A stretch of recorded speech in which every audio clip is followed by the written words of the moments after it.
Suite de la lecture de ma lettre aux élus concernant mon grief à la Ville de Montréal. 18 juin 2023.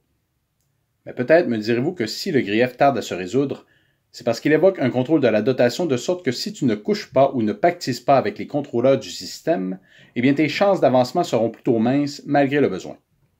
Ce que les travailleurs de la Ville de Montréal ont souligné lors d'une grande consultation avant mon arrivée. Mais peut-être est-ce parce qu'ils questionnent le choix, la responsabilité et la philosophie du leadership en place, et qu'après l'avoir observé, je prétendais être compétent et qualifiable pour devenir technicien, conseiller, chef de division, directeur ou un être élu. En tout cas, je vous fais ça à moitié prix avec plaisir, j'ai l'habitude. N'oubliez pas que 5700 personnes parmi ces gens gagnent plus de 100 000 $ par année. Ces mêmes personnes qui ont fait le dur sacrifice de ne pas recevoir leur bonus durant cette crise mondiale, encore une fois planifiée, toujours pour vendre et imposer de façon criminelle une révolution de la normalité sous une forme quelconque d'injection expérimentale, déjà connue comme inutile et dangereuse, afin d'éliminer et d'engendrer un nouveau marché de clients dépendants. Ce même modèle psychologique dont je vous parle à travers mon grief. Seules les étiquettes changent. Cette stratégie politique de vente classique et sournoise appliquée pour cacher les véritables enjeux et intentions derrière un programme comme ne rien posséder et être heureux de vivre dans une chambre à coucher dont tu auras fait le tour en 15 minutes en raison des changements climatiques simulés par géo-ingénierie et non par le fait que je sois moi-même un moteur à combustion rejetant du CO2. Pourquoi vouloir m'éliminer? Je veux dire, remplacer le carbone par le silicium. On va donc immédiatement te demander de t'exprimer sur la déco et la couleur des murs de cette prison mentale en te faisant croire à de la grande démocratie participative. Le tout afin d'éviter que tu exiges un référendum sur la question primordiale de savoir si tu trouves ça intelligent que les 4,5 aient maintenant 100 pieds carrés de moins que ceux construits il y a 20 ans et que le prix des loyers ait doublé. En insistant pour que tu répondes d'abord et uniquement à la question numéro 2, ces maîtres politiciens de l'arnaque évitent de te poser la question numéro 1. Soutenant de cette façon que tu y as donné ton accord libre et éclairé. Vous voyez l'astuce de vente de cette obsolescence programmée? Même principe concernant la dette publique ou toutes les autres guerres contre l'homme. Détourner l'attention de la source primordiale. N'est-on pas passé de sûr et efficace avec très peu d'effets secondaires à une surmortalité de cancer, de problèmes cardiaques, de mort subite et autres problèmes auto-immunes, particulièrement chez les jeunes, tout en n'empêchant plus l'infection et la transmission, même celle numérique? Est-ce qu'on a osé recommander ça aux femmes enceintes? Bon, la thalidomide, c'est du passé. Quelles sont les compagnies d'après vous qui possèdent les brevets des nouveaux anticoagulants oraux et qui savaient 5 années à l'avance que le sang des gens allait s'épaissir de façon inexpliquée? Avez-vous analysé les chiffres du rapport des contaminations et des morts de votre service ou de votre arrondissement au tout début de cette guerre psychologique? Je l'ai fait.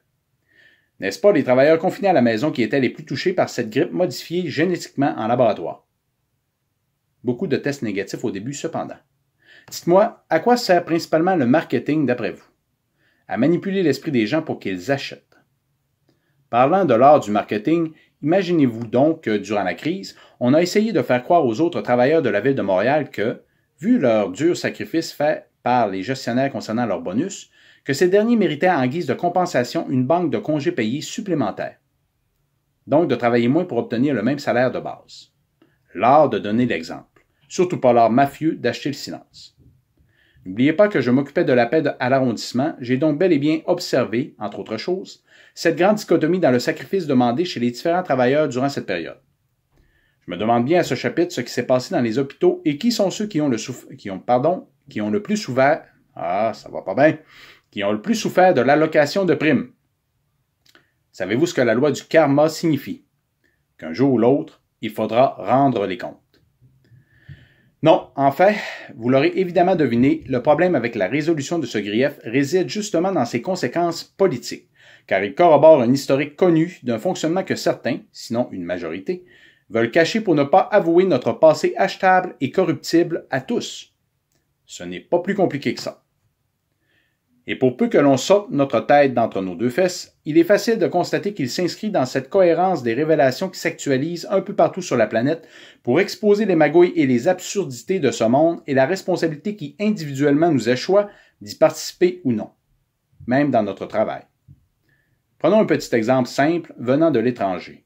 Le rapport Durham déposé récemment au département de la justice américaine qui témoigne d'un empressement du FBI lors des élections de 2016 d'ouvrir une enquête pour collusion avec les Russes sur le futur président Donald Trump, alors qu'il n'y avait aucune preuve valable et que la source d'information principale, le dossier Steele, a été commandé par la campagne d'Hillary Clinton. À l'inverse, afin de ne pas nuire à sa candidature, le FBI et d'autres agences auront rapidement fermé des enquêtes déjà ouvertes sur Hillary Clinton concernant les fameux 33 000 courriels déposés sur un serveur privé, l'ordinateur d'Anthony Weiner, ou encore sur de possibles activités illicites de sa fondation. Mais que s'est-il passé en Haïti comme horreur? Il faudrait peut-être s'intéresser à Tim Ballard, ancien agent américain de la sécurité intérieure et son opération Toussaint.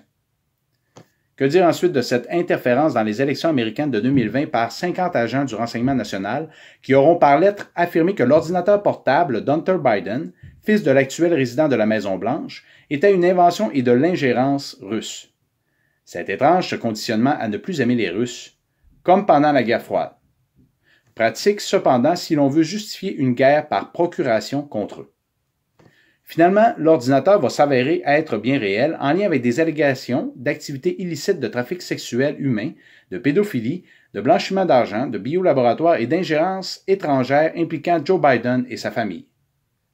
Mais curieusement, c'est encore une fois le président Donald Trump qui sera ciblé médiatiquement et inculpé pour de la soi-disant mauvaise déclassification de documents.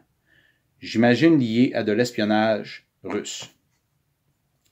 C'est réellement me prendre pour un imbécile ou s'assurer que je n'en sois plus jamais un. Mais plus curieux encore et plus impressionnant, ce sont toutes ces personnes qui ont été capables de nous prédire avec succès tous ces événements des mois à l'avance. Qu'en sera-t-il alors du bourrage des votes et de l'affirmation que le résultat de l'élection américaine de 2020 était truqué?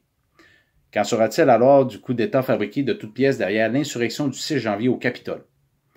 Qu'en sera-t-il de l'assassinat de John F. Kennedy, impliquant la CIA en lien avec le pouvoir de la Réserve fédérale et des agences à 3 lettres?